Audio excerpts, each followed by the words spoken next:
High বন্ধুরা। তো মুভিটি শুরু হয় একজন জিওলজিস্ট ক্রিশ্চিয়ানকে দিয়ে, যে বাড়িতে ফিরে দেখে তার স্ত্রী রান্নার বদলে পাইপ ঠিক করছে। তাদের বাড়িতে সব সময় কোনো না কোনো সমস্যা লেগেই থাকত। ক্রিশ্চিয়ান ঘোষণা করল যে তারা একটি নতুন বাড়িতে চলে যাচ্ছে, কারণ তার বদলি হয়েছে। সবাই খুব খুশি ছিল। কিছুক্ষণ পরেই ক্রিশ্চিয়ান তার অফিসে ফিরে গেল। তাকে প্যাকিং করতে হবে, এবং যেহেতু এটি তার শেষ দিন ছিল, তাই সহকর্মীদের সাথে দুপুরের খাবার খেতে চাইল। খাওয়া শেষ করার পর সে যখন চলে যেতে উদ্যত হল, তখন একটি বিপদ সংকেত শুনতে পেল।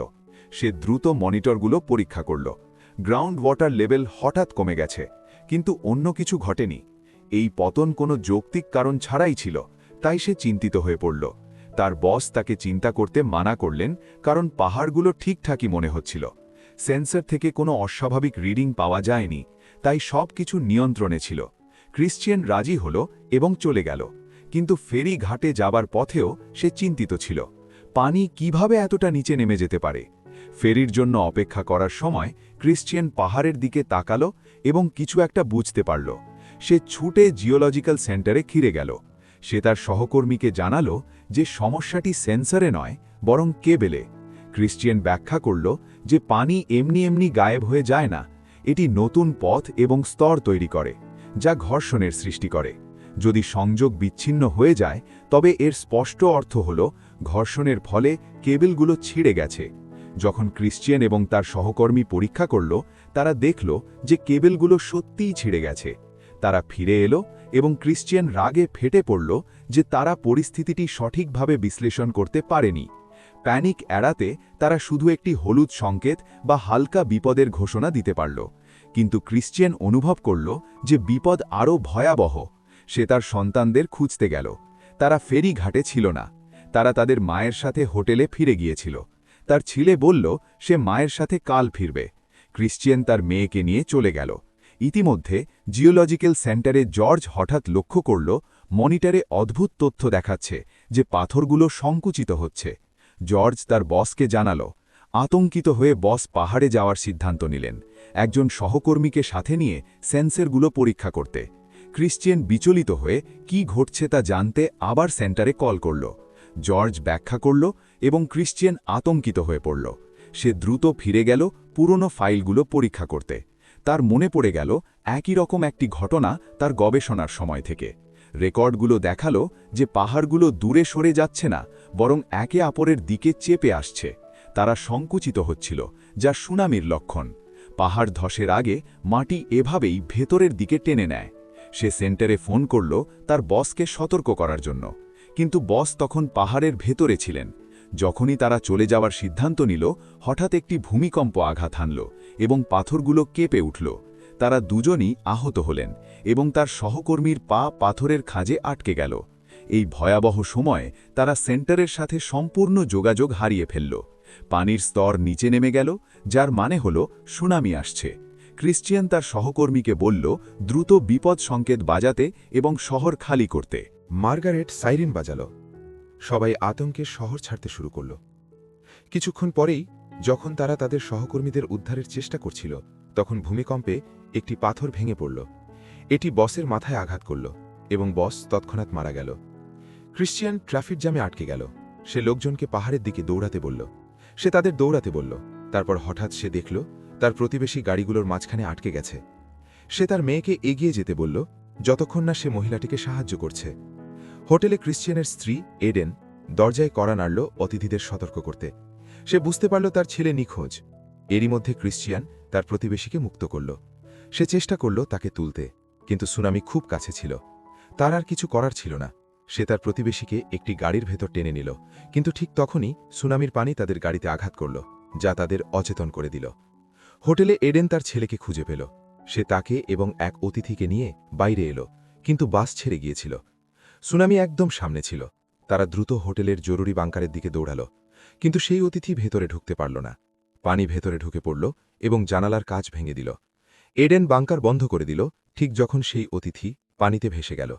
সে এবং তার ছেলে দরজা শক্ত করে বন্ধ করল এবং এরপর আলো চলে গেল। কিছুক্ষণ পর ক্রিশ্চিয়ানের জ্ঞান ফিরল।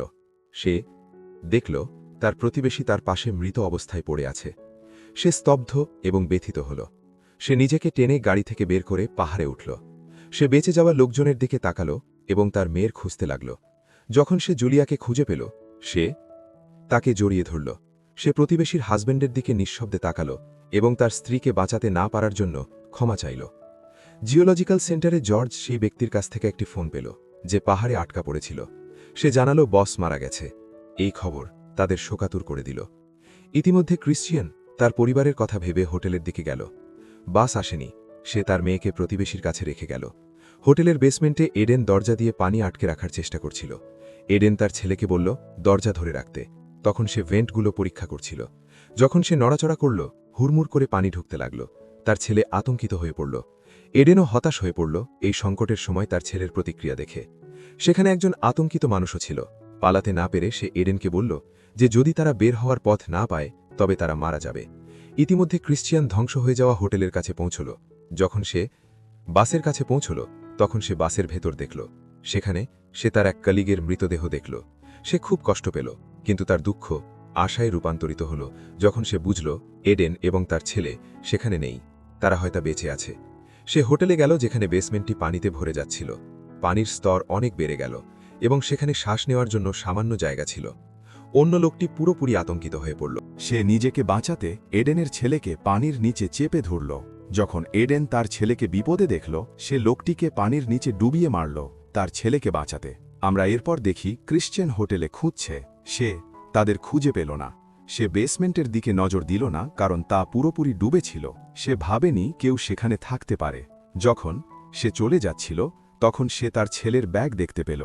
সে ভয় পেল যে তারা মারা গেছে এবং রাগান্বিত হল। সে পাইপগুলোতে আঘাত করতে লাগল। এডেন এবং তার ছেলে তা শুনতে পেল। তারা বুঝতে পারল কেউ একজন সেখানে আছে। এডেন আশা করল যে এটি ক্রিশ্চিয়ান। তাকে সংকেত দিতে সে ভেন্ট পাইপে জোরে আঘাত করল। ক্রিশ্চিয়ান তা শুনতে পেল। শব্দের উৎস খোঁজার চেষ্টা করে সেও পাল্টা আঘাত করে সংকেত দিল যে সে সেখানে আছে। এডেন এবং তার ছেলে খুশি হল, কিন্তু ভেন্ট দিয়ে পানি হু হু করে ঢুকতে শুরু করল। ক্রিশ্চিয়ান তাদের উদ্ধারে ঝাঁপিয়ে পড়ল, পানির মধ্য দিয়ে সাঁতরে গেল। এডেন তার ছেলেকে বলল সে দরজা খোলার চেষ্টা করবে। সে পানির নিচে ডুব দিল দরজাটি খুলতে। সে জানত না ক্রিশ্চিয়ানও উল্টো দিক থেকে একই দরজা খোলার চেষ্টা করছে। তাদের মিলিত প্রচেষ্টায় দরজাটি খুলে গেল। একে অপরকে দেখে তারা হাঁপ ছেড়ে বাঁচল। ক্রিশ্চিয়ান এডেনকে উপরে সাঁতরে যেতে বলল, আমি আমাদের ছেলেকে নিয়ে আসছি।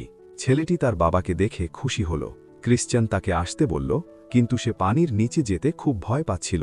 ক্রিশ্চিয়ান বলল যে তারা এখানে থাকলে মারা যাবে। তাদের ঝুঁকি নিয়ে সাঁতার কাটতেই হবে। সাঁতার কাটার সময় ছেলেটির শ্বাস ফুরিয়ে গেল। তাকে বাঁচাতে ক্রিশ্চিয়ান নিজের ফুসফুস থেকে তাকে শ্বাস দিল। তারা সাঁতরাতে থাকল। এডেন তার ছেলেকে উপরে টেনে তুলল, কিন্তু দেখল ক্রিশ্চিয়ান সেখানে নেই। আসলে তার নিজের শ্বাস ফুরিয়ে গিয়েছিল। এডেন নিজের জীবন বাজি রেখে আবার নিচে ডুব দিল তাকে টেনে তুলতে, কিন্তু ক্রিশ্চিয়ান অজ্ঞান হয়ে গিয়েছিল। সে মারা গেছে ভেবে তারা তার বুকে চাপ দিতে লাগল, যাতে পানি বের হয়ে আসে। তারা সিপিআর শুরু করল, কৃত্রিম শ্বাস এবং বুকে চাপ দিতে থাকল। সে উঠছিল না, তাই তারা আশা ছেড়ে দিল। তার ছেলে তার বাবার মৃত্যু মেনে নিতে পারল না। রাগে চিৎকার করে সে তার বাবার বুকে জোরে জোরে চাপ দিল এবং শ্বাস দিল, তাকে বাঁচাতে মরিয়া হয়ে। এবং অবশেষে ক্রিশ্চিয়ান তার চোখ মেলল। এটি একটি আবেগপূর্ণ মুহূর্ত ছিল। তারা একে অপরকে জড়িয়ে ধরল।